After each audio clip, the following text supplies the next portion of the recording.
So now we're moved on from the lender consultation. I send out the application. I have a digital application, super easy to fill out. Takes no more than 15 minutes if you sit down and knock out the questions. They're all personal questions that you should really know the answers to.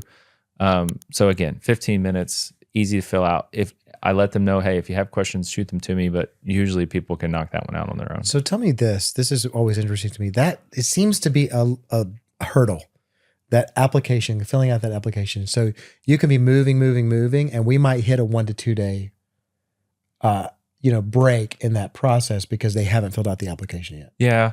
I mean, they're giving a lot of personal information. So that's why, that lender consultation is supposed to open the door to feeling a little bit more confident with me, a little bit more confident with the process, a little bit more understanding of why they're actually filling this thing out. And hopefully that makes getting the application done quick, a little bit more efficiently. But you're right. I mean, that's a hurdle, but the bigger hurdle is the next step, which is chasing them for docs. Well, true. Now, I will say this before we get into that docs part. One of the issues, this is the same thing that you do that I love, that I've seen a lot of lenders not do, is they'll just say, yeah, I just haven't filled out my application. And I'm like, there's no personal touch at all.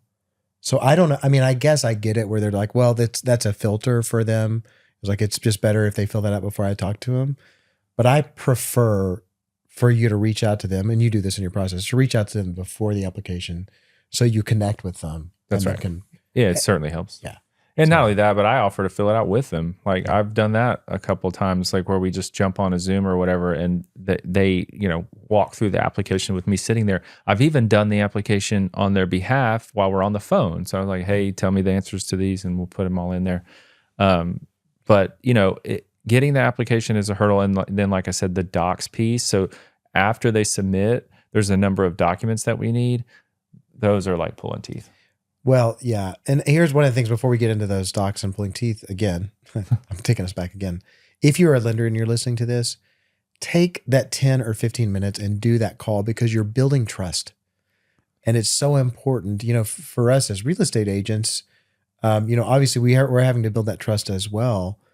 But sometimes as a lender, and I get it, there's a lot of, processing that needs to be done. That can be as a filter. It's like, are these people really serious or not?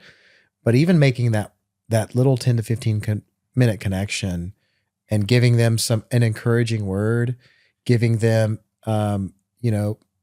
taking some of the mystery out of it before you get to that, will get them to fill out that application, keep them in your sphere, right? Because by the way, they could shop another lender, and there might be friends that say, hey, do this stuff. As a matter of fact, somebody I referred to you was telling me last night, they said, yeah, somebody was saying, I need to go check out this other lender. And I was like, no, I already have one. And so you want to make that personal touch, build trust, and that's going to keep them in your sphere. Yeah. Okay. So anyway, but you really don't want to go to docs. Are we good to go to docs? Yeah. I don't want to go to docs. Yeah.